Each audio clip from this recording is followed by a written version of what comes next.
guys, as always, I will either put a link to the recipe or type the recipe out in the description box below. Let's get started. For these Copycat Olive Garden breadsticks, you are going to need for the dough 1 package active dry yeast, 1.5 cups plus 2 tablespoons warm water, 4.5 cups of all-purpose flour, 2 tablespoons of unsalted butter, 2 tablespoons of sugar, and 1 tablespoon of fine salt.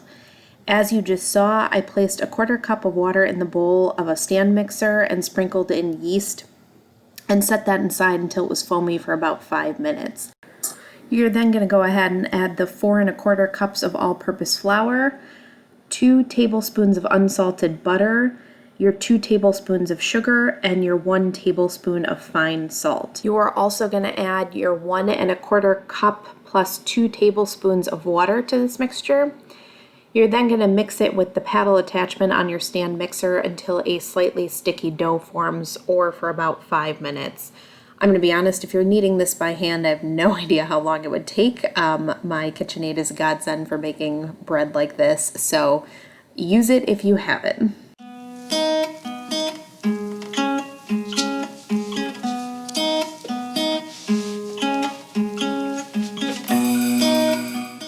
As I mentioned, this whole process should take about 5 minutes, which is the perfect amount of time to listen to Taylor Swift's new album, Folklore. Anyone listen to it? What are you guys thinking of it? You are then going to go ahead and dump the sticky dough out on a lightly floured surface. You're then going to knead the dough by hand for about 3 minutes until the dough becomes smooth and soft. Let me tell you guys, kneading this for just 3 minutes was plenty for me. I don't know how actual bakers do this by hand. My hats are off to them.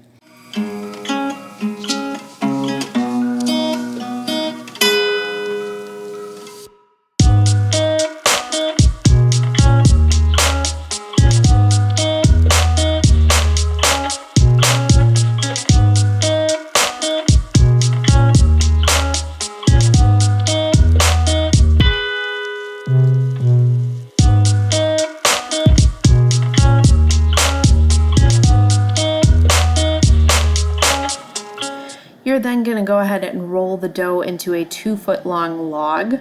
You're then going to want to cut it into 16 1.5 inch long pieces. You'll then knead each piece slightly and shape it into a 7-inch long breadstick. You're then going to arrange those 2 inches apart on a parchment lined baking sheet. Now, as you're going to see, I rolled this out into a log, did my best to approximate 1.5 inch long pieces that I'm cutting, and then sort of just form these into somewhat breadstick looking shapes. I'm sure there's a much more professional way to do it, and I'm sure these could have looked a lot more aesthetically pleasing, but I will tell you, spoiler alert, they ended up tasting great, so I don't really care if they looked good or not.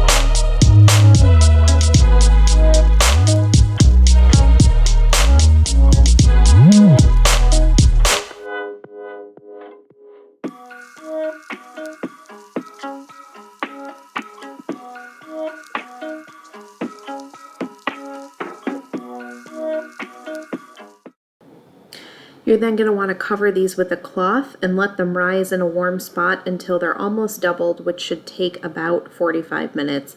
I put them in front of the oven, which was on, and some heat pulls from the oven, and that seemed to do fine. These did rise. I was happy with the amount that they rose. You're then going to want to brush the breadsticks with 1.5 tablespoons of butter and sprinkle them with a 1/4 teaspoon of kosher salt. You're then going to go ahead and pop them into an oven that's been preheated to 400 degrees and bake them until they're lightly golden for about 15 minutes. Once these breadsticks are out of the oven, you're going to brush the warm breadsticks with the remaining 1.5 tablespoons of melted butter, and then you're going to sprinkle them with a little flavored salt. The salt is made with a 1/4 teaspoon of salt with garlic powder and oregano. That's it for these breadstick recipes. These were actually really good, and they were not that complicated to make considering it's bread from scratch. I served it alongside a chili lime chicken recipe and some roasted asparagus. I will for sure consider making this recipe again in the future. Guys, today we're making copycat Red Lobster cheddar biscuits. Now, I've actually never eaten at a Red Lobster, but my husband has, and he tells me that these cheddar biscuits are delicious, so I cannot wait to make them. I'm going to serve that alongside some barbecued chicken, and we're actually going to use something called Bob's barbecue sauce. I'll show it to you in a minute. If you guys have not tried Bob's, they have like an all-purpose seasoning, which is kind of like A1 for steaks, and they have a barbecue sauce, and it is freaking fantastic. I think it's like an Indiana thing, but if you guys can get your hands on some where you live, you definitely should try it. So here are the Bob's I was telling you guys about. This is the Bob's all-purpose sauce that you can use sort of like A1s, and then this is the Bob's barbecue sauce that we're going to be using on the chicken tonight. If you guys can get your hands on this where you live, I think you should definitely try because they are delicious. Okay guys, for the biscuits you will need whole milk, salt, all-purpose flour, sugar, baking powder, some Crisco, some good old Crisco, and some cold unsalted butter. Then you will need some grated cheddar cheese. And then for the topping, the garlic butter that goes on top, you will need garlic, butter, and parsley. Okay, to start on this one, I put the 1 3/4 cup all-purpose flour, 1 tablespoon plus 2 teaspoons of baking powder, and 2 1/2 teaspoons of sugar, as well as a 1/4 teaspoon of salt into a large mixing bowl, and then I mixed all of those just briefly to combine them all.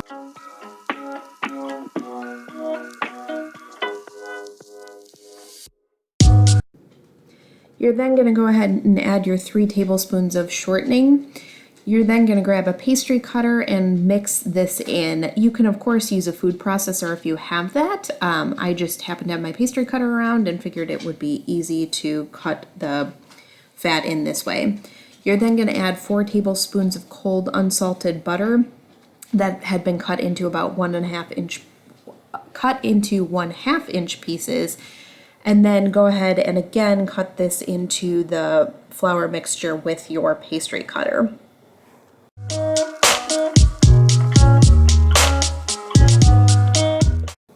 You will then add 6 ounces of grated yellow cheddar cheese, which is about 1 1/4 cups to the mixture. And again, I just went ahead and cut that into the flour mixture with my pastry cutter.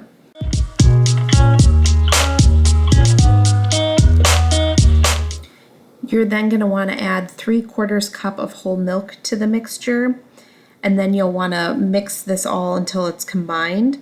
Don't overmix at any of these stages actually, because you will end up with tough biscuits. You just want to get this combined.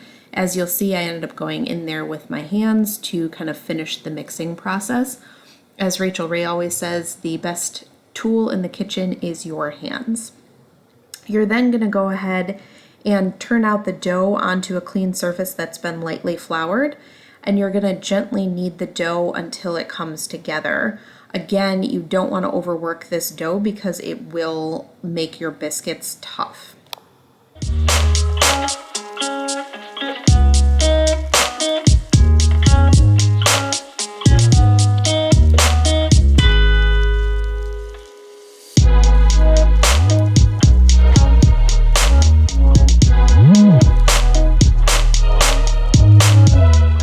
You're then going to want to go ahead and form your actual biscuits. To do that, you're going to want to take about 1/4 cup portions and drop them onto a baking sheet. I went ahead and kind of rolled them.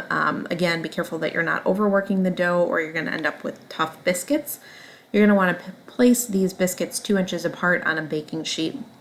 You're then going to go ahead and put them into an oven that's been preheated to 425 degrees, and you're going to cook them for about 15 to 20 minutes. Okay, next up for the biscuits, you need to make the garlic butter. So you are supposed to melt 3 tablespoons of melted butter. and then add a crushed clove of garlic, and then once that's all melted together, then you'll take that off the heat and add a teaspoon of chopped parsley, which I'm going to chop right now. All right, let's get the heat on this and get the garlic butter working. I assume that this is what makes these Red Lobster biscuits so magical. I mean, who could go wrong with 3 tablespoons of butter, right? Once you get your garlic butter made by stirring that parsley into the butter that you had infused with the garlic, you're going to go ahead and brush this over the top of the warm biscuits. Make sure you're generously brushing the biscuits. I actually went in a couple times to make sure I got the butter and parsley evenly distributed over each and every one of these biscuits, because again, I think the magic to these biscuits is this garlic butter. This night, as I mentioned, I served these biscuits alongside some barbecued chicken that I had put that Bob's barbecue sauce on, as well as some roasted vegetables, which included red onion, chopped orange bell pepper, some heirloom tomatoes that I chopped in half, as well as some carrots. My review of the Red Lobster biscuits is that they were actually really pretty good. I would definitely try to make them again.